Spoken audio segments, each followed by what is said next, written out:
Hello and welcome to Around the ICC. I'm your host, Matteo Bonetti, and this week we'll take a look at the hottest topics from around the top European leagues. I'll give you my best under 21 11. We'll look forward to the Champions League and the Europa League and have a bit of fun in the process.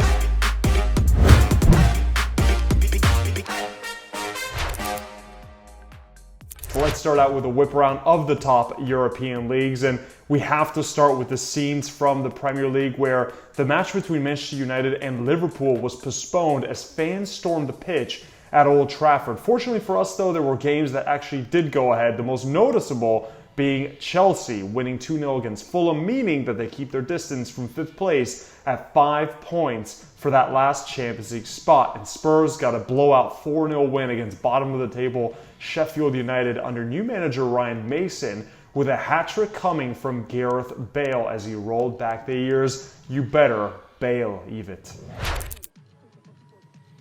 In La Liga, Atletico Madrid, Real Madrid, and Barcelona all won, meaning it's business as usual at the top of the table, with Atleti holding a slender 2-point lead over both Real Madrid and Barca. We'll know a lot more about the title race next week as we have a huge, potentially La Liga deciding game between Barcelona and Atleti, while Real Madrid have a tough opposition of their own, having to go up against 4th place Sevilla. What I think is that this is going to be the best European title race that we have.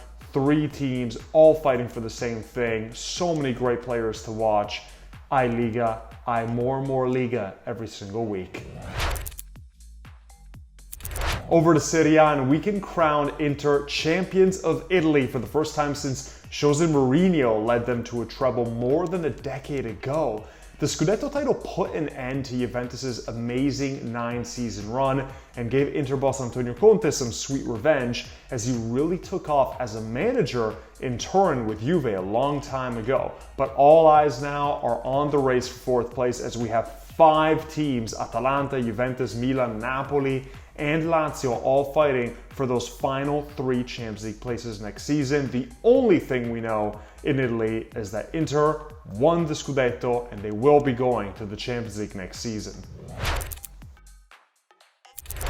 There aren't quite any emotions like a Champions League semi-final second leg, and that's exactly what we have coming up in a matter of days. Unfortunately for us, there's still everything left to play for in both games. Let's start with Chelsea hosting Real Madrid, and Tuchel's men will have to feel great about having made it 1-1 in Spain with a terrific individual goal from the American Christian Pulisic, which was followed up by a brilliant equalizer from Real Madrid's hitman Karim Benzema on the volley.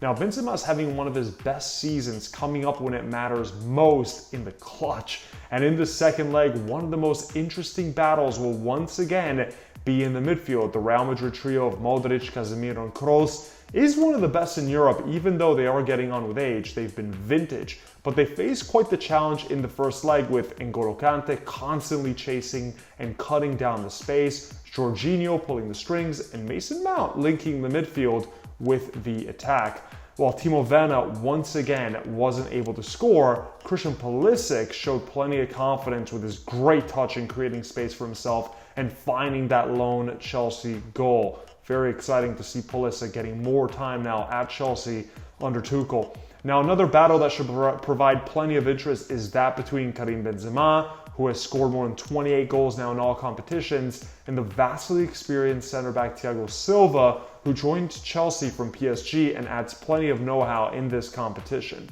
Either way, it'll be a fast-paced, frenetic game with plenty of quality and drama, and we have no idea who's going to go through.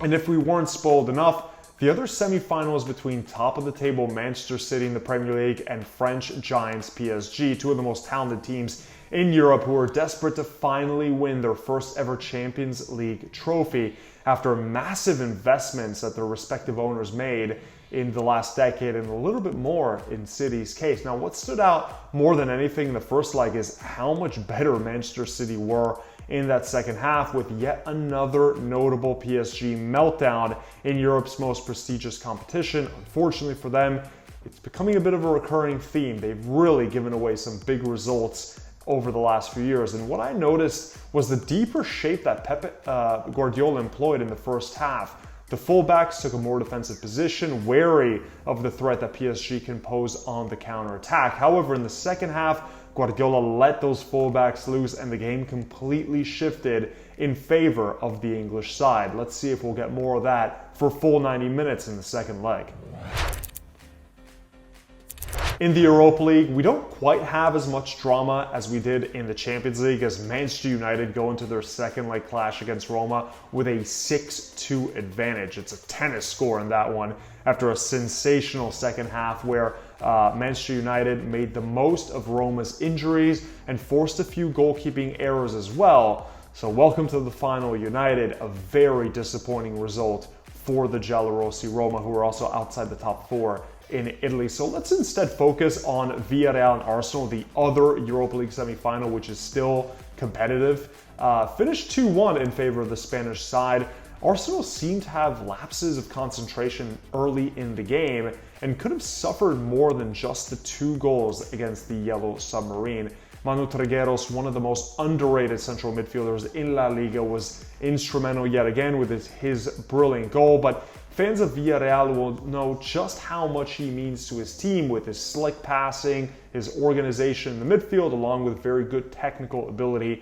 One of the players that I love watching more than anyone in La Liga. On the other side, though, Arsenal looked to hit out with pace, and it was Nicolas Pepe with the lone away goal, which gives the Gunners hope in the second leg. Time for my current best under-21 starting 11 across the European leagues, and we'll start in goal with Leeds' French goalkeeper Illan Meslier, who has put together some really good performances in the Premier League. At right back, it's US international and Barcelona right back Serginho Dest, with another North American, the lightning-quick Canadian Alphonso Davies of Bayern Munich, on the left-hand side.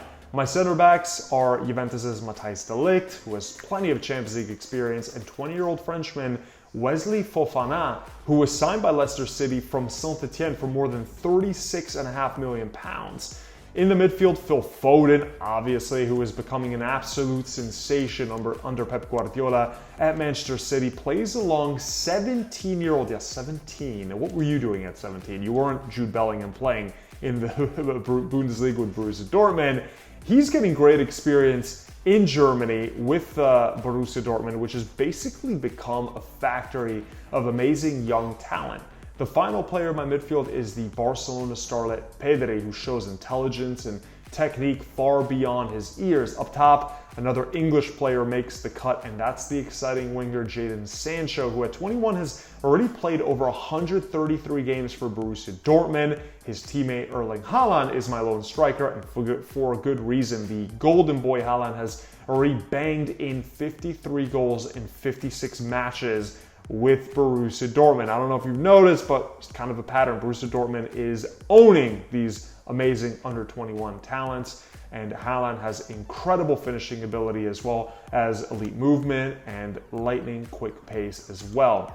Finally, to finish out the starting 11, it is Ansu Fati of Barcelona, as he's the future of the Blaugrana, along with Pedri. The 18-year-old Fati, I think, has already shown that he can contribute at the highest level, as he's surrounded by some of the top players in the world. Anyway, if there's anything that you can take away from this list, it's that the future of soccer is in good hands with these kids.